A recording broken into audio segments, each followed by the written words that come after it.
ഏതൊരു വ്യക്തിയും തങ്ങളിൽ നിന്ന് ആദ്യം ഉയരാവുന്ന ചോദ്യമാണ്, നീ എനിക്ക് എന്ത് തരും? പ്രിയ ദൈവമക്കളെ, നമ്മുടെ വിശ്വാസ ജീവിതത്തിലും ഈ ചോദ്യത്തോടു കൂടി നമ്മൾ മുന്നോട്ട് പോകുന്നത് നല്ലതാണ്. കാരണം നമ്മൾ ഒരാളെ പിൻഗണിക്കുമ്പോൾ ആ വ്യക്തിയിൽ നിന്ന് നമ്മൾ എന്തെങ്കിലും പ്രതീക്ഷിക്കും. പ്രിയ വാത്സല്യമുള്ള ദൈവമക്കളെ, നമ്മൾ പ്രതീക്ഷിച്ചുകൊണ്ട് യാത്ര ചെയ്യണമെന്ന് കർത്താവായ യേശുക്രിസ്തുവിന്റെ നാമത്തിൽ ഇന്ന് കാലം ഞാൻ ഓർപ്പിക്കുകയാണ്. കർത്താവായ യേശു ലൂക്കോസിന്റെ സുവിശേഷം 6-ാം അധ്യായം അതിന്റെ 18-ാം വാക്യത്തിൽ ഇങ്ങനെയാണ് തന്റെ ശിഷ്യന്മാരോട് പറഞ്ഞത്. കർത്താവായ യേശു ലൂക്കോസിന്റെ സുവിശേഷം 6-ാം അധ്യായം അതിന്റെ 38-ാം വാക്യത്തിൽ ഇങ്ങനെയാണ് തന്റെ ശിഷ്യന്മാരോട് പറഞ്ഞത്. കൊടുപ്പിൻ, എന്നാൽ നിങ്ങൾക്ക് കിട്ടും. അമർത്തി കുലുക്കി നിറഞ്ഞു കവിയുന്ന നല്ല അളവ് നിങ്ങളുടെ മടിയിൽ തരും. നിങ്ങൾ അളക്കുന്ന അളവിനാൽ നിങ്ങൾക്കും അളന്ന് കിട്ടും. അപ്പൊ പ്രിയ ദൈവമക്കളെ, നീ എനിക്ക് എന്ത് തരുമെന്ന് അബ്രഹാം ദൈവത്തോട് ചോദിച്ചത് ഉൽപ്പത്തി പുസ്തകം 15-ാം അധ്യായം അതിന്റെ 2-ാം വാക്യമാണ്. ഞാനൊരു ചോദ്യം നിങ്ങളോട് ചോദിക്കുകയാണ്. അബ്രഹാം നീ എനിക്ക് എന്ത് തരുമെന്ന് ദൈവത്തോട് ചോദിക്കുന്നതിന് മുമ്പ് അബ്രഹാം എന്തെങ്കിലും ചെയ്തു? ഒന്ന് നിങ്ങൾക്ക് പറയണം. നിങ്ങളുടെ ഇന്ന് വരെയുള്ള വേദപുസ്തക അടുപ്പത്തിന്റെ ആത്മീയ വിശ്വാസ നിലനിൽപ്പിന്റെ അടിസ്ഥാനത്തിൽ ചോദിക്കുകയാണ്, നീ എനിക്ക് എന്ത് തരും? ഞാൻ മക്കൾ ഇല്ലാത്തവനാണ്, ഞാൻ മകൻ ഇല്ലാത്തവനാണ്, ഞാൻ മകൾ ഇല്ലാത്തവനാണ്, ഞാൻ ഒരു കുഞ്ഞ് ഇല്ലാത്തവനാണ്, എനിക്കൊരു അനന്തര അവകാശി ഇല്ലാത്തവനാണ്. അതുകൊണ്ട് നീ എനിക്ക് എന്ത് തരും എന്ന് അബ്രഹാം ചോദിച്ചപ്പോൾ അതിനു മുമ്പ് അബ്രഹാം എന്തെങ്കിലും ചെയ്തിട്ടുണ്ടോ? ചെയ്തിട്ടുണ്ടെന്ന് സമ്മതിക്കേണ്ടി വരും. ഉൽപ്പത്തി പുസ്തകം 14-ാം അധ്യായം അതിന്റെ 18 മുതൽ 24 വരെയുള്ള വാക്യങ്ങൾ നമ്മൾ വായിക്കുമ്പോൾ അവിടെ കാണുവാൻ സാധിക്കുന്നു. ശാലേം രാജാവായ മൽക്കീസേദെക്ക് അപ്പവും വീഞ്ഞും കൊണ്ടുവന്നു. അവൻ അത്യുന്നതനായ ദൈവത്തിന്റെ പുരോഹിതൻ ആയിരുന്നു. അവൻ അവനെ അനുഗ്രഹിച്ചുകൊണ്ട് അവനോട് പറഞ്ഞത്, ആകാശത്തിന്റെയും ഭൂമിയുടെയും സൃഷ്ടാവായ അത്യുന്നതനായ ദൈവത്താൽ അബ്രാം അനുഗ്രഹിക്കപ്പെടുമാറാകട്ടെ. നിന്റെ ശത്രുക്കളെ നിന്റെ കയ്യിൽ ഏൽപ്പിച്ചു തന്ന അത്യുന്നതനായ ദൈവം വാഴ്ത്തപ്പെട്ടവൻ. അബ്രാം അവന് സകലത്തിലും ദശാംശം കൊടുത്തു. അപ്പൊ നമ്മൾ എപ്പോഴും ഓർക്കണം, വേദപുസ്തകം നമ്മൾ മനസ്സിലാകുമ്പോൾ നമ്മൾ ആദ്യത്തേത് ആദ്യവും രണ്ടാമത്തേത് രണ്ടാമതും അവസാനത്തേത് അവസാനവുമായി കാണണം. അപ്പോൾ ആദ്യമായി അബ്രഹാം ദൈവത്തെ കണ്ടുമുട്ടി ദൈവത്തിന് നൽകേണ്ടത്, ദൈവത്തിന് കൊടുക്കേണ്ടത് കൊടുത്തു കഴിഞ്ഞു. അപ്പോൾ അബ്രഹാമിന് ചോദിക്കാൻ അവകാശമുണ്ട്. പ്രിയ വാത്സല്യമുള്ള ദൈവമക്കളെ, നമുക്ക് ദൈവത്തോട് ഡിമാൻഡ് ചെയ്യണമെങ്കിൽ ഒരു കാര്യം അപേക്ഷയായി, അഭ്യർത്ഥനയായി, ആവശ്യമായി, എനിക്ക് അത് അത്യാവശ്യമാണെന്ന് പറയണമെങ്കിൽ അതിനു മുൻപ് നമ്മൾ ദൈവത്തെ പ്രസാദിപ്പിച്ചിരിക്കണം. ദൈവത്തെ പ്രസാദിപ്പിച്ചു കഴിഞ്ഞാല് ദൈവത്തോട് നമുക്ക് ഡിമാൻഡ് ചെയ്യുവാൻ കഴിയൂ. നമ്മുടെ ഈ ലോക ജീവിതത്തിലും അങ്ങനെയാണ്. നമ്മൾ ഒരു വ്യക്തിയോട് മുൻകൂട്ടി സംസർഗത്തിലായിരുന്നു, നല്ല ചങ്ങാത്തത്തിലായിരുന്നു, നല്ല ബന്ധത്തിലായിരിക്കുകയാണെങ്കിൽ നമ്മൾ ആ വ്യക്തിയോട് ഒരു ആവശ്യം പറയൂ, ഇല്ലേ? ഒന്നും അറിയാത്ത, ഒരു രീതിയിൽ ഒരു ബന്ധവുമില്ലാത്ത ഒരു വ്യക്തിയോട് നമ്മുടെ ഒരു ആവശ്യം നമ്മൾ പറയത്തില്ല. ശരിയല്ലേ? ശരിയല്ലേ? നല്ല ബന്ധമുള്ള അടുത്ത സ്നേഹിതരോടെ നമ്മുടെ ഹൃദയത്തിന്റെ ആഴങ്ങളിലുള്ള ആഴമേറിയ ചിന്തകളോ താല്പര്യങ്ങളോ ആവശ്യങ്ങളോ പറയത്തുള്ളൂ. ഒരറിവും ഒരു ബന്ധവും ഒരു സാമൂഹ്യ സംസർഗവും ഇല്ലാത്ത ഒരു വ്യക്തിയോട് നമ്മൾ എന്ത് ചെയ്യാറില്ല? ഒരു ഡിമാൻഡും പറയാറില്ല. എന്നെ കേൾക്കുന്ന വാത്സല്യമുള്ള ദൈവമക്കളെ, ബന്ധത്തിന്റെ അടിസ്ഥാനത്തിൽ, അടുപ്പത്തിന്റെ അടിസ്ഥാനത്തിൽ ചങ്ങാത്തം കൂടിക്കഴിയുമ്പോഴാണ് ഏതെങ്കിലും ഒരു ആവശ്യകതയുടെ അഭ്യർത്ഥന ആ വ്യക്തിയുടെ മുൻപിലേക്ക് നമ്മൾ വെക്കുന്നത്. അബ്രഹാം പറയാണ്, എനിക്ക് സന്തതിയില്ല. എന്റെ അനന്തരാവകാശിയായി തീരുവാൻ ഒരാളില്ല. എന്റെ കുടുംബത്തിൽ എനിക്ക് ഒരു കാര്യക്കാരനുണ്ട്, ഒരു കാര്യവിചാരകനുണ്ട്. എലിയേസർ എന്ന വ്യക്തിയാണ്. ആ വ്യക്തി എന്റെ കുടുംബത്തിലെ അനന്തര ശേഷിപ്പുകൾക്ക് അവകാശിയായി തീരേണ്ടി വരുമോ? നീ എനിക്ക് ഒരു സന്തതിയെ തന്നില്ല എങ്കിൽ? പ്രിയ ദൈവമക്കളെ, ഓർക്കണം, അബ്രഹാമിന്റെ ഡിമാൻഡിന് മുൻപിൽ അബ്രഹാം ദൈവത്തിന് എന്ത് ചെയ്തു? ദൈവത്തിന് അബ്രഹാം ചെയ്യേണ്ടത് ചെയ്തു. ഇന്ന് പ്രകാരം ഞാൻ കർത്താവിന്റെ നാമത്തിൽ ഓർപ്പിക്കുകയാണ്. കർത്താവ് യേശു പറയുന്നത് ഇതാണ്: കൊടുപ്പീൻ എന്നാൽ നിങ്ങൾക്ക് കിട്ടും. നമ്മള് ദൈവത്തിന് കൊടുക്കേണ്ടത് കൊടുത്താൽ നമ്മുടെ ഹൃദയം, നമ്മുടെ മനസ്സ്, നമ്മുടെ ജീവിതം, നമുക്ക് കിട്ടുന്ന നന്മകളുടെ വിഹിതങ്ങൾ നമ്മൾ ദൈവത്തിന് കൊടുത്താൽ ദൈവത്തോട് ചോദിക്കാൻ നമുക്ക് അവകാശമുണ്ട്. ആമേൻ. ഒന്നും ചെയ്യാതെ ദൈവത്തോട് നമുക്ക് ചോദിക്കുവാൻ പ്രയാസമാണെന്ന് കർത്താവായ യേശുക്രിസ്തുവിന്റെ നാമത്തിൽ ഓർപ്പിച്ചുകൊണ്ട് ഞാൻ ഒരു വചനം നിങ്ങൾക്ക് തരികയാണ്. മത്തായി സുവിശേഷം 10-ാം അധ്യായം അതിന്റെ 42-ാം വാക്യം ആരെങ്കിലും ഒരാൾ വായിച്ചാട്ടെ. മത്തായി എഴുതിയ സുവിശേഷം 10-ാം അധ്യായം അതിന്റെ 42-ാം വാക്യം. മത്തായി എഴുതിയ സുവിശേഷം 10-ാം അധ്യായം അതിന്റെ 42-ാം വാക്യം. ഈ ചെറിയവരിൽ കൊടുക്കലെ ഒരു പാനപാത്രം കണ്ണീർ മാത്രം കുടിപ്പാൻ കൊടുക്കുന്നവന് പ്രതിഫലം കിട്ടാതെ പോവുകയില്ല എന്ന് ഞാൻ സത്യമായിട്ട് നിങ്ങളോട് പറയുന്നു. പ്രിയ വാത്സല്യമുള്ള ദൈവമക്കളെ, even A cup of called water, അല്ലെ, ഒരു കപ്പ്, ഒരു ഗ്ലാസ് തണുത്ത വെള്ളം, പച്ചവെള്ളം എന്ന് പറയുമ്പോൾ നമ്മൾ ഉദ്ദേശിക്കുന്നത് തണുത്ത വെള്ളമാണ്. തണുത്ത വെള്ളം കൊടുത്താൽ അവന് പ്രതിഫലം കിട്ടാതെ വരത്തില്ല എന്ന് കർത്താവായ യേശു പറയുകയാണ്. എത്രയോ ഭയങ്കരമായ വാക്യമാണ് പ്രിയ ദൈവമക്കളെ. അപ്പം ഒരു വ്യക്തിക്ക് കർത്താവിന്റെ നാമത്തിലാണ് കൊടുക്കുന്നത്. ആ വാക്യം നിങ്ങൾ നല്ലതുപോലെ ശ്രദ്ധിച്ചാൽ കാണാം. ശിഷ്യൻ എന്ന് വെച്ച് ഈ ചെറിയവരിൽ ഒരുവന് ഒരു പാത്രം പച്ചവെള്ളമെങ്കിലും കുടിക്കുവാൻ കൊടുക്കുന്നവന് പ്രതിഫലം കിട്ടാതെ പോവുകയില്ല എന്ന് ഞാൻ സത്യമായി നിങ്ങളോട് പറയുന്നു. 42-ാം വാക്യം നമ്മൾ തുടങ്ങുമ്പോൾ അവിടെ ശിഷ്യൻ എന്ന ഒരു വാക്ക് നമുക്ക് കാണുവാൻ സാധിക്കുന്നു. 37-ാം വാക്യം തുടങ്ങുമ്പോൾ എന്നേക്കാൾ ഉപരി മറ്റാരെയും പ്രിയപ്പെടാത്തവൻ എനിക്ക് യോഗ്യനാണ്, തന്റെ ക്രൂശെടുത്ത് എന്നെ അനുഗമിക്കാത്തവനും എനിക്ക് യോഗ്യനല്ല എന്ന് പറയുമ്പോൾ യേശു ഇത് പറയുന്നത് തന്റെ ഒരു ശിഷ്യനെ ഉദ്ദേശിച്ചാണ്. എന്ന് പറഞ്ഞു കഴിഞ്ഞാൽ അപ്പോസ്തലന്മാരെ ഉദ്ദേശിച്ചാണ് കർത്താവായ യേശു ഈ വാക്ക് പറഞ്ഞത് എന്ന കാര്യം നമ്മൾ മറക്കരുത്. അതുകൊണ്ട് പ്രിയ വാത്സല്യമുള്ള ദൈവമക്കളെ, കർത്താവായ യേശുക്രിസ്തുവിന്റെ നാമത്തിൽ ഒരു ഗ്ലാസ് വെള്ളം കൊടുത്താൽ അവന് പോലും ആ ദിവസത്തിൽ പ്രതിഫലം കിട്ടും. ആമേൻ. അവന് പോലും ആ ദിവസത്തിൽ പ്രതിഫലം കിട്ടുമെന്ന് കർത്താവായ യേശുക്രിസ്തുവിന്റെ നാമത്തിൽ ഞാൻ ഓർപ്പിക്കുകയാണ്. 2 തിമോത്തിയോസിന് പൗലോസ് എഴുതിയ തന്റെ 2-ാം ലേഖനം 4-ാം അധ്യായം അതിന്റെ 8-ാം വാക്യം.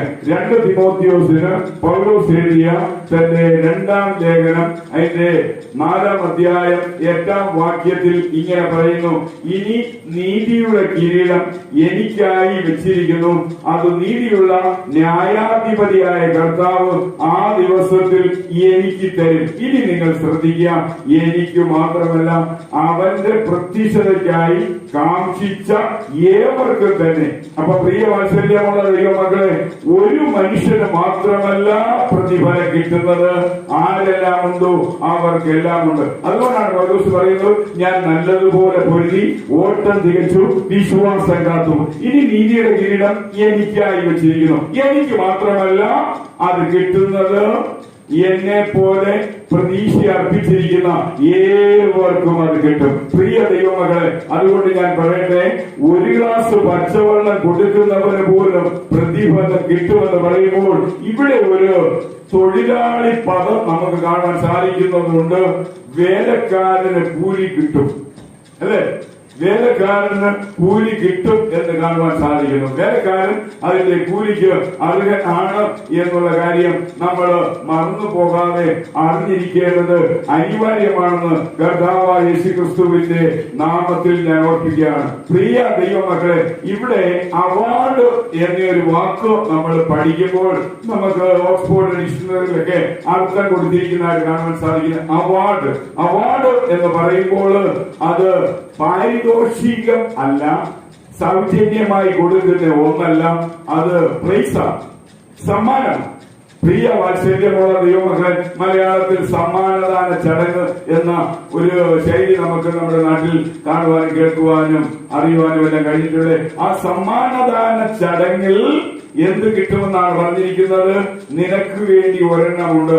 ആ ഒരെണ്ണമുള്ളതിനെയാണ് ഇവിടെ അവാർഡ് എന്ന വാക്ക് ഉപയോഗിച്ചിരിക്കുന്നത്. എല്ലാവർക്കും ഈ അവാർഡ് കിട്ടത്തില്ല. ഒരു സമ്മാനദാന ചടങ്ങിൽ, ഒരു അവാർഡ് ഫംഗ്ഷനിൽ നൂറുകണക്കിന് പേരുണ്ടായിരിക്കാം. എന്നാൽ ആരുടെ പേരാണ് അവാർഡ് കൊടുക്കുവാനായിട്ട് അവിടെ രേഖപ്പെടുത്തിയിരിക്കുന്നത്? ആ വ്യക്തിയുടെ പേര് വിളിച്ച് ആ വ്യക്തിക്ക് അവാർഡ് കൊടുക്കും. പ്രിയ വാത്സല്യമുള്ള ദൈവമക്കളെ, അപ്പോസ്തലനായ പൗലോസിന്റെ ഹൃദയംഗമായ വാഞ്ചയാണ്, ഞാൻ നല്ലതുപോലെ പൊരുതി ഓട്ടം തികച്ചു വിശ്വാസം കാത്ത് ഇനി നീതിയുടെ കിരീടം ആ അവാർഡ് ദിവസത്തിൽ എനിക്ക് ഒരു ക്രൗൺ ഓഫ് റൈറ്റ്സ്നസ്, ഒരു നീതിയുടെ കിരീടം എനിക്കായി വെച്ചിട്ടുണ്ട്. ആ ദിവസത്തിൽ ഞാൻ മാത്രം ഒരു അവാർഡ് മേടിച്ചാൽ പോരാ, നിങ്ങൾ വാങ്ങിക്കണം. അതുകൊണ്ട് എന്നെ കേൾക്കുന്ന വാത്സല്യമുള്ള ദൈവമക്കളെ, ഒരു പള്ളിയിലുള്ള, ഒരു സഭയിലുള്ള, ഒരു കൂട്ടായ്മയിലുള്ള, ഒരു അസംബ്ലിയിലുള്ള മുഴുവൻ പേരും അത് വാങ്ങിക്കണം. ഈ ലോകത്തിലുള്ള സകല ക്രിസ്ത്യാനികളും, സകല ക്രൈസ്തവരും, സകല വിശ്വാസികളും, സകല വിശുദ്ധന്മാരും, സകല ദൈവമക്കളും അത് വാങ്ങേണ്ടത് അനിവാര്യമാണ്. ആരെങ്കിലും ഒരാൾ വാങ്ങിച്ചാൽ അതുകൊണ്ട് കാര്യമില്ല എന്ന് പൗലോസ് തന്റെ വാഞ്ച വ്യക്തമായി പറയുമ്പോൾ നമുക്ക് വേണ്ടി അവാർഡുണ്ട്. നമുക്ക് വേണ്ടി ശരിക്കും പറയുകയാണെങ്കിൽ സമ്മാനം അവിടെ വെച്ചിട്ടുണ്ട്. ആ സമ്മാനം നമ്മൾ വാങ്ങിക്കേണ്ടത് അനിവാര്യമാണ്. നമുക്കൊന്ന് നോക്കാം. ഫിലിപ്പിയ ലേഖനം 4-ാം അധ്യായം അതിന്റെ 3-ാം വാക്യം. ഫിലിപ്പിയ ലേഖനം 4-ാം അധ്യായം അതിന്റെ 3-ാം വാക്യം നമുക്കൊന്ന് വായിച്ചു നോക്കാം. ഫിലിപ്പിയ ലേഖനം 4-ാം അധ്യായം അതിന്റെ 3-ാം വാക്യം. വിശ്വസ്തനായ സഹപ്രവർത്തകരെ, ഈ സ്ത്രീകളെ സഹായിക്കുവാൻ അവർക്ക് തുണ നിൽക്കണം എന്ന് ഞാൻ നിന്നോട് അപേക്ഷിക്കുന്നു. ജീവപുസ്തകത്തിൽ പേരുകളുള്ള ക്ലേമന്തിയോടും എന്റെ മറ്റ് കൂട്ടു വേലക്കാരോടും ഒരുമിച്ച് അവർ എന്നോടുകൂടെ സുവിശേഷ ഘോഷണത്തിൽ പോരാടിയിരിക്കുന്നു.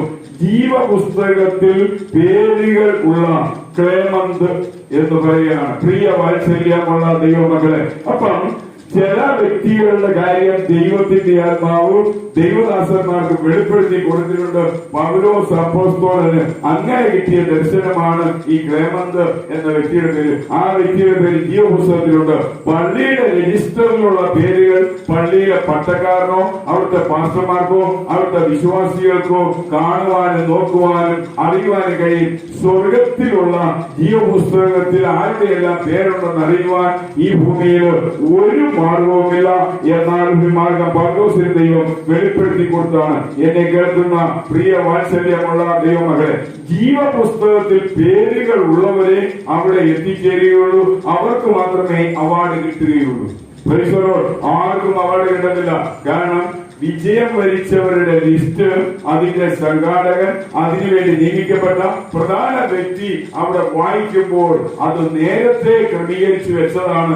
അതുകൊണ്ടാണ് ആ പേര് വായിച്ച് ആ വ്യക്തിക്ക് സമ്മാനം കൊടുക്കുന്നത്. പ്രിയ വാത്സല്യമുള്ള ദൈവമക്കളെ, നമുക്ക് പലപ്പോഴും തോന്നും എനിക്കും അത് കിട്ടേണ്ടതല്ലേ എന്ന്. അങ്ങനെയാണ് PT ഉഷയ്ക്ക് ഒരു പരാജയം തന്റെ മനസ്സിൽ തനിക്കത് ഒരിക്കലും മറന്നു പോകാത്ത അവസ്ഥയിൽ ഇന്ന് സൂക്ഷിക്കുകയാണ്. പക്ഷേ ആ ഓട്ടം ഓടിയപ്പോൾ PT ഉഷ അതിനെ പിൻ ചെയ്ത അവസ്ഥയിൽ അവാർഡിലാണ് ചടങ്ങില് പേര് വരത്തക്കവണ്ണം താൻ ചിന്തിച്ചുവെങ്കിൽ തന്റെ ഫാൾട്ട്, തന്റെ പാഴ്ച തനിക്ക് ഓർക്കാൻ കഴിയാതെ പോയി. പ്രിയ വാത്സല്യമുള്ള ദൈവമക്കളെ, അവാർഡ് ദാനത്തിൽ പേര് കൗണ്ട് ചെയ്യുന്നവരാണ് ആ കാര്യം ക്രമീകരിക്കുന്നത്. പക്ഷെ നമ്മൾ ഓർക്കുന്നത് പോലെയല്ല. പക്ഷെ ഓടി ജയിച്ചാലും നമ്മുടെ ഭാഗത്ത് പോരായ്മയുണ്ടെങ്കിൽ നമ്മൾക്ക് അയോഗ്യത കൽപ്പിക്കപ്പെടും. എന്നെ കേൾക്കുന്ന വാത്സല്യമുള്ള ദൈവമക്കളെ, പൗലോസ് പറയാണ്, ഞാൻ നല്ലതുപോലെ പൊരുതി ഓട്ടം തികച്ചു, വിശ്വാസം കാത്തു, ഇനി നീതിയുടെ കിരീടം എനിക്കായി വെച്ചിട്ടുണ്ട്. അത് പൗലോസിന് ഉറപ്പായിട്ട് അറിയാം. എന്റെ അവാർഡ് അവിടെയുണ്ട്. വേറെ ആരും എന്റെ പേരിൽ എഴുതി വെച്ചിരിക്കുന്ന അവാർഡ് തട്ടിക്കൊണ്ട് പോകത്തില്ല. എന്നാൽ ഞാൻ മാത്രം അവാർഡ് മേടിക്കുമ്പോൾ നിങ്ങളും കൂടി അത് മേടിക്കുന്നത് കാണുവാൻ എനിക്ക് ആഗ്രഹമുണ്ട്. അതുകൊണ്ട് വാത്സല്യമുള്ള ദൈവമക്കളെ, ഒരു മനുഷ്യരും അയോഗ്യരായി പിന്നോക്കം പോകാതെ ആ മഹനീയമായ മഹാസമ്മേളന ദിവസത്തിൽ മഹാനായ മിശിഹായുടെ കരുത്തിൽ നിന്ന് അത് വാങ്ങുവാൻ കഴിയണം എന്നുള്ളത് എത്രയോ ആനന്ദകരമാണ്. നിങ്ങൾക്കറിയാം, ഇന്നലെ ലോകത്തെ മുഴുവനും ആകാംക്ഷയോടെ കാത്ത ഒരു ദിവസമാണ്. പ്രത്യേകിച്ച് ഉച്ചകഴിഞ്ഞ് 2 മണി മുതൽ 5 മണി വരെ ഫ്രാൻസിസ് മാർപ്പായുടെ ശവസംസ്കാര ദിവസമായിരുന്നു. ഏതാണ്ട് 130 രാജ്യത്തെ പ്രധാനപ്പെട്ട ഭരണത്തലവന്മാർ വന്ന ലോകത്തിലെ ആദ്യത്തെ ഒരു ശവസംസ്കാരം എന്ന റെക്കോർഡ് അതിന് വീണിരിക്കുകയാണ്. എന്നെ കേൾക്കുന്ന വാത്സല്യമുള്ള ദൈവമക്കളെ, ആ മനുഷ്യന്റെ ജീവിതത്തിന്റെ അവസാനം അതിനുശേഷമുള്ള ഒരു ഫ്യൂണറൽ സർവീസാണ്. ഞാൻ ആ സീൻ കണ്ടപ്പോൾ എന്റെ മനസ്സിലൂടെ കടന്നുപോയ ഒരു സംഭവം ഞാൻ നിങ്ങളോട് പറയട്ടെ. റോമ സാമ്രാജ്യത്തിൽ എന്നും നിലനിൽക്കുന്ന ഒരു മനോഹരമായ കെട്ടിടം നിങ്ങൾ കണ്ടു കാണും. ഒരു വലിയ കോട്ട. ആ കോട്ട എന്ന് പറയുന്നത് ലോക അത്ഭുതങ്ങളിൽ ഒന്നാണ്. ആ കോട്ടയുടെ വശത്തൂടെയാണ് മാർപ്പാപ്പായുടെ മൃതശരീരം ഇങ്ങനെ നിസ്സാനത്തിലേക്ക് പോവാൻ പള്ളിയിലേക്ക് പോയത്. ആ പോക്ക് പോയപ്പോൾ അത് കണ്ടപ്പോൾ ഞാൻ എന്റെ മനസ്സിലോർത്തത്, 1-ാം നൂറ്റാണ്ടിൽ 100 കണക്കിന് 1000-കണക്കിന് ക്രൈസ്തവരെ കശാപ്പ് ചെയ്ത ആ സ്ഥലത്തിന്റെ വാതിൽക്കലൂടെയാണ് ഇത്രയും മഹാനായ വ്യക്തിയുടെ മൃതശരീരം പള്ളിയിലേക്ക് പോയപ്പോൾ ഒരുപക്ഷെ സ്വർഗത്തിൽ നിന്ന് തന്റെ ആത്മദേഹികൾ ചിന്തിച്ചു കാണും.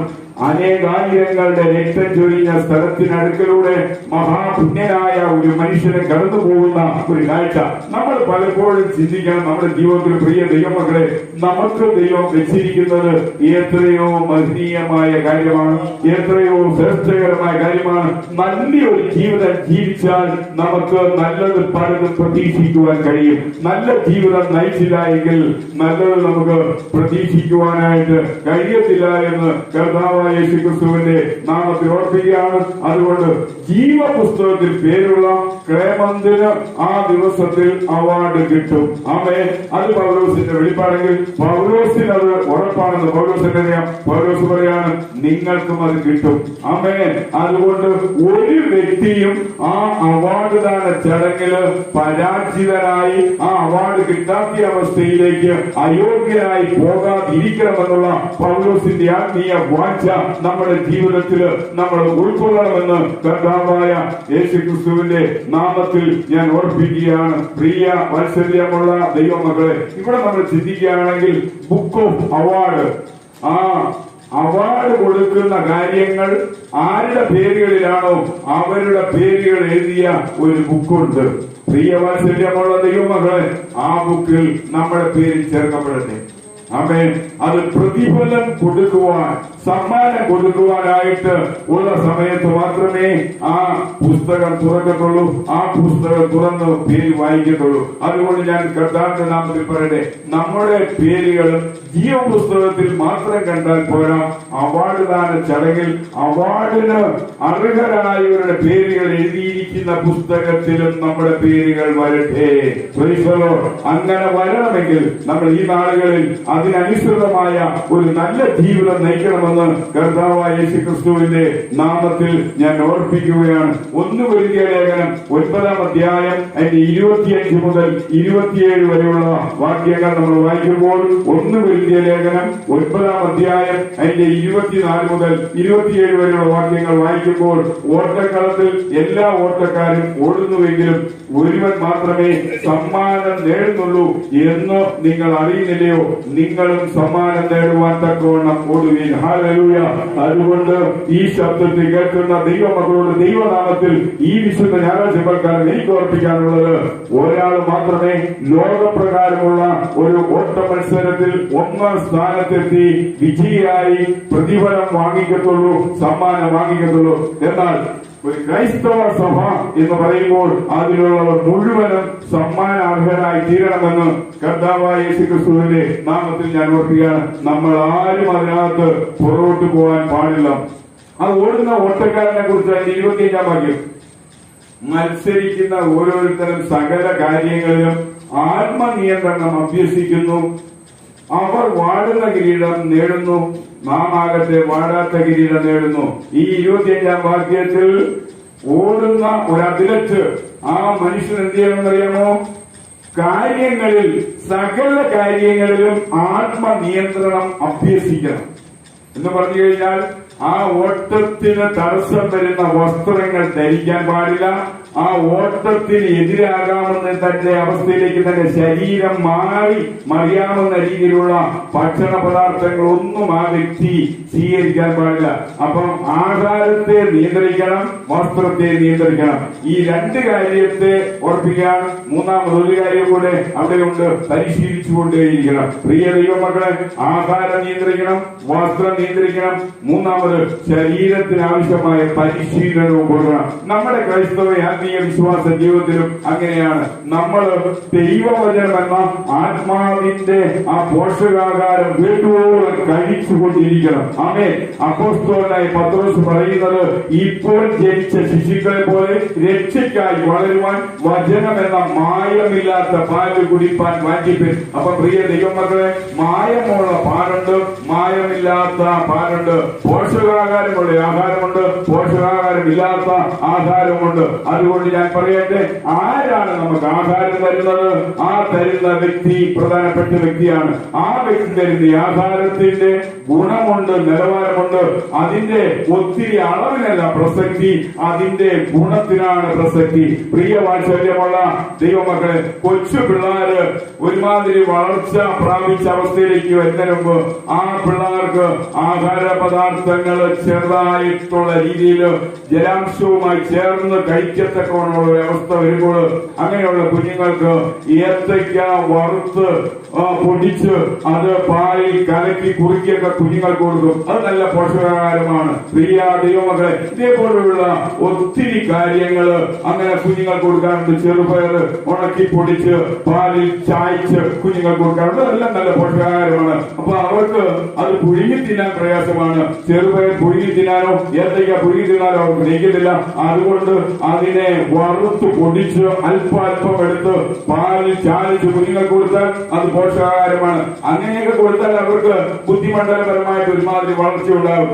ഏതൊരു മനുഷ്യനും ആ വളരേണ്ട സമയത്ത് പോഷകാഹാരം കിട്ടി വളർന്നില്ല എങ്കിൽ ശരീരത്തിന്റെ ആ കാഴ്ചയിൽ ഘടനയ്ക്ക് പോലും വികൃതം കാണുവാൻ കഴിയും. പ്രിയ വാത്സല്യമുള്ള ദൈവമക്കളെ, അങ്ങനെ വികൃതം വരാതിരിക്കാനാണ് മാതാപിതാക്കൾ കഴിവതും തങ്ങളുടെ ആവോളം തങ്ങളുടെ ഇല്ലായ്മയിൽ നിന്ന് പോലും കുഞ്ഞുങ്ങളുടെ ആ ശൈശവ കാലഘട്ടത്തില് തങ്ങൾ പട്ടിണി കിടന്നാലും ആ കുഞ്ഞുങ്ങൾക്ക് വേണ്ടത് എന്തെങ്കിലും കൊടുക്കാനായിട്ട് മാതാപിതാക്കൾ പരിശ്രമിക്കുന്നത്. തങ്ങളോ ഇത്രയൊക്കെ വളർന്ന് ഇനി തങ്ങൾക്ക് വലിയ പോഷകാഹാരത്തിന്റെ ആവശ്യമില്ലെങ്കിലും തങ്ങൾ പിടിച്ചു നിന്ന് പോകും. എന്നാൽ പ്രാർത്ഥിക്കൽ ചെയ്യുമ്പോൾ പിടിച്ചു നിൽക്കണമെങ്കിൽ ശൈശവത്തിൽ കൊടുക്കുന്ന പോഷകാഹാരത്തിന്റെ ബലമാണ് എന്ന് അവർക്ക് പോലും അറിയാം. എന്നെ കേൾക്കുന്ന വാത്സല്യമുള്ള ദൈവമക്കളെ, നമ്മുടെ ക്രൈസ്തവ വിശ്വാസ ജീവിതത്തിൽ മുന്നോട്ട് പോകുമ്പോഴും നമുക്ക് പിടിച്ചു നിൽക്കുവാൻ കഴിയണമെങ്കിൽ അതിന്റെ ശൈശവ കാലം മുതൽ നമ്മുടെ അവസാനം വരെ നമ്മൾ സൂക്ഷിക്കേണ്ട കാര്യങ്ങൾ സൂക്ഷിക്കണം. അവിടെ നമ്മൾ സൂക്ഷിക്കേണ്ടത് ആഹാരത്തെ സൂക്ഷിക്കണം, ശരീരത്തെ സൂക്ഷിക്കണം, വസ്ത്രത്തെ നമ്മൾ സൂക്ഷിക്കണം. എന്നാൽ പ്രിയ വാത്സല്യമുള്ള ദൈവമക്കളെ, ആവശ്യമില്ലാത്ത ഒന്നിലേക്ക് നമ്മൾ പോയി നമ്മൾ പ്രാകൃതമായി തീരരുത് എന്ന് കർത്താവായ യേശുക്രിസ്തുവിന്റെ നാമത്തിൽ ഞാൻ ഓർപ്പിക്കുകയാണ്. ആകയാൽ ഞാൻ ലക്ഷ്യമില്ലാതെയല്ല ഓടുന്നത്, വായുവിൽ കുത്തുന്നത് പോലെയല്ല ഞാൻ മുഷ്ടിയുദ്ധം ചെയ്യുന്നത്. അപ്പോസ്തലനായ പൗലോസ് പറയാണ്, വായുവിനെ മുഷ്ടി ചുരുട്ടി ഇടിച്ചാലോ ഇങ്ങനെ കുത്തിയാലോ ഒന്നും സംഭവിക്കുന്നില്ല, കൈക്കുള്ള ആരോഗ്യം കുറേക്കുള്ള. കാരണം അത് നാം തമ്മിൽ ഒരു മല്യുദ്ധത്തിൽ ചേർന്നല്ല, കാരണം അത് വായുവാണ്. എന്നാൽ പ്രിയ വാത്സല്യമുള്ള ദൈവമക്കളെ, റെസ്ലിംഗിൽ ഏർപ്പെടുന്ന രണ്ട് വ്യക്തികൾ തമ്മിൽ ശരീരാഭ്യാസമാണ് നടത്തുന്നത്. അപ്പോൾ അവർക്ക് ഇടിക്കാനും തട്ടാനും മുട്ടാനും ഒക്കെയുള്ള ഒരു ഭാഗമുണ്ടാകും. അതുപോലെയല്ല വായുവിന് നാമുമായിട്ട് ഒരു മുഷ്ടിയുദ്ധം നടത്തിയാൽ പ്രതികരിക്കാൻ പറ്റുന്നില്ല. നമ്മുടെ ശരീരത്തിന്റെ ആരോഗ്യസ്ഥിതിക്ക് കോട്ടം വരുത്തിയുള്ളൂ. പൗലോസ് പറയാണ്, അങ്ങനെ ചെയ്താലും അതുകൊണ്ട് ഒരു പ്രയോജനം പ്രയോജനം ഉണ്ടാകത്തില്ല. മറ്റുള്ളവരോട് പ്രസംഗിച്ച ശേഷം ആ സമ്മാനം കൊടുക്കുന്ന ദിവസം എന്റെ അവാർഡ് നഷ്ടപ്പെട്ടു പോയപ്പോൾ ഞാൻ എന്റെ ശരീരത്തെ ദണ്ഡിപ്പിച്ച് അടിമയാക്കുകയെന്ന് ചെയ്ത് എത്ര നല്ലതുപോലെ ത്യാഗം സഹിച്ച്, കഷ്ടം സഹിച്ച്, പ്രയാസം സഹിച്ച് ക്രൈസ്തവ ജീവിതം നയിച്ചാലും തെറ്റില്ല. ആ ദിവസത്തിൽ റിവാർഡ്സ് നമുക്ക് കിട്ടും. ആമേൻ. അതുകൊണ്ട് പ്രിയ വാത്സല്യമുള്ള ദൈവമക്കളെ, നമ്മൾ ഇപ്പോൾ അതിനുവേണ്ടി സൂക്ഷിച്ചാൽ നല്ലതാണ്. അന്ന് നമുക്ക് ഒന്നും ചെയ്തിട്ട് മേടിക്കാൻ പറ്റത്തില്ല, ഒരു റെക്കമെൻഡും പറ്റത്തില്ല, ആരോട് ശുപാർശ ചെയ്യാൻ പറ്റത്തില്ല. നീതിയുള്ള കർത്താവ് ആ ദിവസത്തിൽ തരുമെന്നാണ് അപ്പോസ്തലനായ പൗലോസ് പറയുന്നത്. പ്രിയ വാത്സല്യമുള്ള ദൈവമക്കളെ, നീതിയുള്ള ന്യായാധിപനായ കർത്താവ് ഒരുത്തനെ നീതിയിൽ തികഞ്ഞവനായിട്ടുള്ളൂ, അത് ദൈവം തമ്പുരാൻ മാത്രമാണ്. ഈ ലോകത്തിലെ ഏത് വ്യക്തിയെ നോക്കിയാലും അനീതി അല്പമെങ്കിലും കാണാതിരിക്കത്തില്ല. ഈ കർത്താവായ യേശു, ഈ ഏകനായ കർത്താവായ യേശു, ഈ നല്ലവനായ കർത്താവായ യേശു മാത്രമേ ഒരുവിധ പാപമാലിന്യ അനീതിയും ഇല്ലാത്തവരുള്ളൂ. അതുകൊണ്ടാണ് കർത്താവായ യേശു ചോദിച്ചു, നിങ്ങളിൽ ആർക്ക് എന്നെ പാപത്തെ കുറിച്ച് ബോധപ്പെടുത്താൻ കഴിയുമെന്ന് ചോദിച്ചിട്ട് ഒരു യഹൂദന്മാർക്കോ ഒരു ഭരണാധിപന്മാർക്കോ ഒരുത്തർക്കോ ഒന്നും ചെയ്യാൻ കഴിഞ്ഞിട്ടില്ല. പ്രിയ ദൈവമക്കളെ, അവന്റെ കല്ലറയ്ക്ക് സമീപം നിന്ന റോമൻ പട്ടാള മേധാവിയായ ശതാധിപൻ, പ്രിയ ദൈവമക്കളെ, ഒരു വിശ്വാസവുമില്ല. അദ്ദേഹം പോലും പറയാണ് ഇവൻ നീതിമാനായിരുന്നു. പ്രിയ വാത്സല്യമുള്ള ദൈവമക്കളെ, ഒരു സമയത്ത് ആരുടെയോ ആവശ്യമില്ലാത്ത ദുരാലോചന കേട്ട് 30 വെള്ളിക്കാശിന് യേശുവിനെ ഒറ്റിക്കൊടുത്ത്, എന്നാൽ പാപബോധമുണ്ടായി പശ്ചാത്താപമുണ്ടായി ചെയ്തത് തികച്ച തെറ്റാണെന്ന് മനസ്സിലായപ്പോൾ ആ 30 വെള്ളിക്കാശ് കൊടുത്തവന്മാരെ മുന്നിൽ കൊണ്ട് വലിച്ചെറിഞ്ഞിട്ട് ആത്മഹത്യ ചെയ്യാൻ പോകുമ്പോൾ പറഞ്ഞത്, ഞാൻ കുറ്റമില്ലാത്ത രക്തത്തെ കാണിച്ചു കൊടുത്ത് ഇനി ജീവിക്കാൻ പ്രയാസം. പ്രിയ വാത്സല്യമുള്ള ദൈവമക്കളെ, നമ്മുടെ കർത്താവ് അത്രത്തോളം നീതിയിൽ നിറഞ്ഞവനാണ്. ആ കർത്താവിൽ നിന്നാണ് നമ്മൾ പ്രതിഫലം വാങ്ങിക്കുന്നത്. ഒരു കൃത്രിമവും ഒരു റെക്കമെൻഡും ഒരു ശുപാർശയും ഒരു സ്വാധീനവും അവിടെ ഉണ്ടാകത്തില്ല. അവൻ നീതിയുള്ള ന്യായാധിപനാണ്. മറ്റുള്ളവരോട് പ്രശ്നശേഷം ഞാനേ പ്രതിഫലം കിട്ടാത്തവനായി അയോഗ്യനായി ആ അവാർഡ് ദാന ദിവസത്തിൽ മാറി നിൽക്കേണ്ടി വരാതിരിപ്പാൻ ഞാൻ ആകാശത്തെ കുത്തുന്നത് പോലെയാണെങ്കിലും മുഷ്ടിയുദ്ധം ചെയ്ത് മുന്നോട്ട് പോകാൻ പൗലോസ് പറയുമ്പോൾ, പ്രിയ ദൈവമക്കളെ, നമ്മളാൽ ആവോളം എന്ത് പ്രയാസവും പ്രതികൂലവും പ്രശ്നവും പ്രതിസന്ധികളും ഈ ലോകപ്രകാരം അനുഭവിക്കേണ്ടി വന്നാലും നമുക്കൊരു മഹനീയമായ അവാർഡ് ദാന ദിവസത്തിൽ നമ്മൾ ദൈവസന്നിധിയിൽ സന്തോഷരായി തീരുമെന്നുള്ള ആ വലിയൊരു പ്രതീക്ഷ നമ്മുടെ ജീവിതത്തിൽ ഉണ്ടായിരിക്കും ണമെന്ന് കർത്താവിന്റെ നാമത്തിൽ ഞാൻ ഓർപ്പിക്കുകയാണ്. പ്രിയ ദൈവമക്കളെ, നല്ലൊരു വിശുദ്ധ ജീവിതം നയിക്കണം. നമ്മുടെ ക്രൈസ്തവ ജീവിതം ഒരു വേർപാട് ജീവിതമായിരിക്കണം. നമ്മുടെ ക്രൈസ്തവ ജീവിതം തിന്മയെ പരിപൂർണമായി വെറുക്കുന്ന ഒരു ജീവിതമായിരിക്കണം. അതുകൊണ്ട് ഞാൻ പറയട്ടെ, ഒരു വിശുദ്ധ ജീവിതം നമ്മൾ നയിക്കുക, ഒരു വേർപെട്ട ജീവിതം നയിക്കുക, തിന്മയോട് അകലം പാലിക്കുന്ന ഒരു ജീവിതം നമ്മൾ സൂക്ഷിക്കണമെന്ന് ഓർപ്പിക്കുകയാണ്. 1 തെസ്സലോനി 2-ാം അധ്യായം അതിന്റെ 19-ാം വാക്യത്തിലേക്ക് പോകുമ്പോൾ, 1 തെസ്സലോനി 2-ാം അധ്യായം അതിന്റെ 19-ാം വാക്യത്തിലേക്ക് പോകുമ്പോൾ അവിടെ ഇങ്ങനെയാണ് വായിക്കുന്നത്, നമ്മുടെ കർത്താവായ യേശുക്രിസ്തുവിന്റെ വരവിൽ അവന്റെ സന്നിധിയിൽ ഞങ്ങളുടെ പ്രത്യാശയും സന്തോഷവും പ്രശംസാ കിരീടവും ആരാവുന്നു? നിങ്ങളല്ലയോ? പ്രിയ ദൈവമക്കളെ, ആ ദിവസത്തിൽ നമ്മൾ ഒരു പ്രശംസയുടെ കിരീടം നമ്മുടെ തലയിൽ ചൂടും. ആമേൻ, ഹല്ലേലൂയ. പൗലോസിന് നല്ലതുവണ്ണം അറിയാം. പൗലോസ് ഈ ലേഖനങ്ങളെല്ലാം എഴുതുമ്പോൾ ഒളിമ്പിക്സ് മത്സരം നടക്കുന്ന ആ കൊരിന്ത് എന്ന് പറയുന്ന ആ പട്ടണം, പഴയ ആ ഏതൻസിനെ കുറിച്ചാണ്, ആ ഏതൻസിന്റെ ചിന്തയാണ് പൗലോസിന്റെ ആ ജീവിതത്തിലേക്ക് വരുന്നത്. അവിടെ വാടുന്ന പൈൻ മരത്തിന്റെ ഇല കൊണ്ടാണ് കിരീടമുണ്ടാക്കി ഫസ്റ്റ് പ്രൈസുകാരന് അവന്റെ തലയിൽ ചൂടുന്നെങ്കിൽ ജീവിതത്തിൽ ഒരിക്കലും വാടിപ്പോകാത്ത പൊൻകിരീടം തലയിൽ വെക്കുന്ന ഒരു ദിവസമാണ് ക്രൈസ്തവ ജീവിതം. ആമേൻ. അതുകൊണ്ട് പ്രിയ ദൈവമക്കളെ, ഈ ലോകപ്രകാരം കാണുന്നതെല്ലാം താൽക്കാലികമാണ്. ഈ ലോകപ്രകാരം കാണുന്നതെല്ലാം താൽക്കാലികമാണ്. അതുകൊണ്ട് ഇതിനേക്കാൾ അപ്പുറം നിത്യമായ ഒന്ന് കാണും. നിങ്ങൾ ഇന്നലെ ഈ ഫോൺ നോക്കിയെങ്കിൽ ഒരു സീനറി ആ ഫോണിൽ കണ്ടു കാണും. കാരണം ഈ ഫ്രാൻസിസ് മാർപ്പായുടെ ശവസംസ്കാര സമയത്ത് ഫോണില് വന്ന ഒരു ഭയങ്കര ന്യൂസ് ഉണ്ട്. ഈ ഫ്രാൻസിസ് മാർപ്പാപ്പായും അതിനുമുമ്പ് മരിച്ചുപോയ 2 മാർപ്പാപ്പമാരും 3 പേരും ദൈവസന്നിധിയിൽ സ്വർഗത്തിൽ നിൽക്കുന്ന ഒരു സീനറി മൊബൈൽ ഫോണില് ഫ്ലാഷായി ഭയങ്കര വൈറലായ ഒരു സംഭവമുണ്ട്. പ്രിയ ദൈവമക്കളെ, അവര് 3 പേരും ഇവിടുന്ന് കാര്യം ചെയ്ത് സ്വർഗത്തിൽ ചെന്ന് നിൽക്കുകയാണ്. ഇപ്പൊ സ്വർഗം എന്ന് പറയുന്നത് സങ്കല്പമല്ല, യാഥാർത്ഥ്യമാണ്. ഒരു മനുഷ്യൻ മരിച്ച് ശവസംസ്കാരം നടത്തുമ്പോൾ അതിനു മുമ്പ് മരിച്ചവരും ആ സമയം മരിച്ച വ്യക്തിയുടെയും ആത്മദേഹികൾ ഫുൾ ആത്മത്തോടുകൂടെ സ്വർഗത്തിൽ കാണുന്ന ആ ഒരു സീനറി എത്രയോ ഭയങ്കരമാണ്. ദൈവമക്കളെ, ആ ദിവസം നമുക്ക് വേണ്ടി ദൈവം കരുതി വെച്ചിരിക്കുന്ന ആ അവാർഡ് നമ്മൾ വാങ്ങണം എന്ന് കർത്താവിന്റെ നാമത്തിൽ ഞാൻ ഓർപ്പിക്കട്ടെ. അതുകൊണ്ട് പ്രിയ ദൈവമക്കളെ, പറയുകയാണ്, അവർക്ക് സ്വർണ്ണ കിരീടം കിട്ടുമെന്ന്.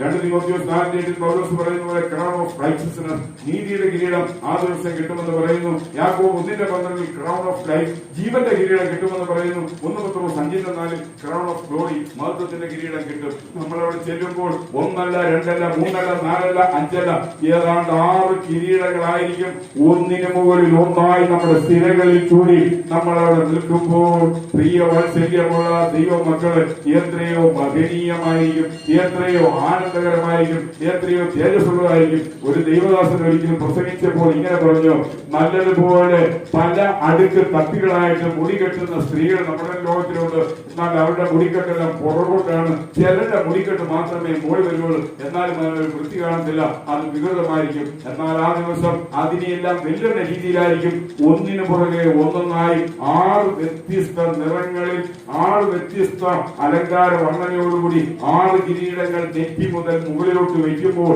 അത് കാണുന്ന കാഴ്ച എത്രയോ അവർണ്ണനീയമാണ്. അതുകൊണ്ട് പ്രിയ വാത്സല്യമുള്ള ദൈവമക്കളെ, നമ്മൾ പ്രാപിക്കുവാൻ തക്കവണ്ണം ഓടി നല്ലതുപോലെ ആ ദിവസത്തിൽ അതിനായി നമ്മൾ അവിടെ ചെല്ലണമെന്ന് കർത്താവിന്റെ നാമത്തിൽ ഓർപ്പിക്കട്ടെ. അതുകൊണ്ട് നമ്മൾ മറക്കരുത്, നമ്മുടെ മുന്നിൽ ഒരു അവാർഡ് ദാന ദിവസവും ഒരു ചടങ്ങുമുണ്ട്.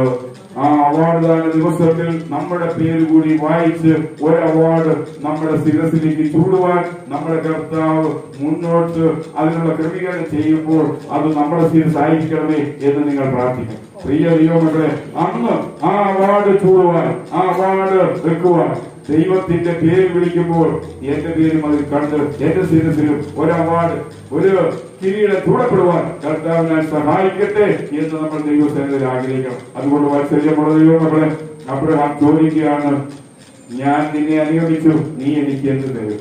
ഞാൻ മക്കളില്ലാത്തവനാണ്. പ്രിയ വാത്സല്യമുള്ള ദൈവമക്കളെ, 75-ാമത്തെ വയസ്സിലാണ് ഈ ചോദ്യം. 99 എന്നിട്ടും എന്ത് കിട്ടുമെന്നുള്ളതിന് ഒരു മറുപടിയില്ല. 100-ാമത്തെ വയസ്സിൽ ഇതാ 25 വർഷം തികഞ്ഞപ്പോൾ അബ്രഹാമിന്റെ ജീവിതത്തിലും എന്ത് തരും, അവകാശിയായിട്ട് ആരെ കിട്ടുമെന്ന് ചോദിച്ച ചോദ്യത്തിനുള്ള മറുപടിയായി ഇതാ ഇസ്ഹാക്ക് വരികയാണ്.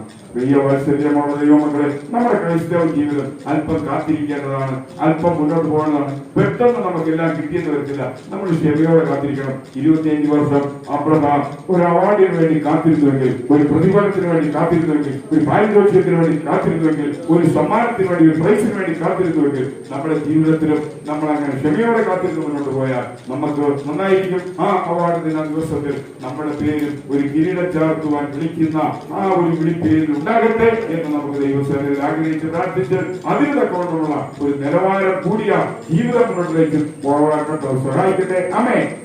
നിന്നെ തകർക്കുവാനോ നിന്നെ ഓടിക്കുവാനോ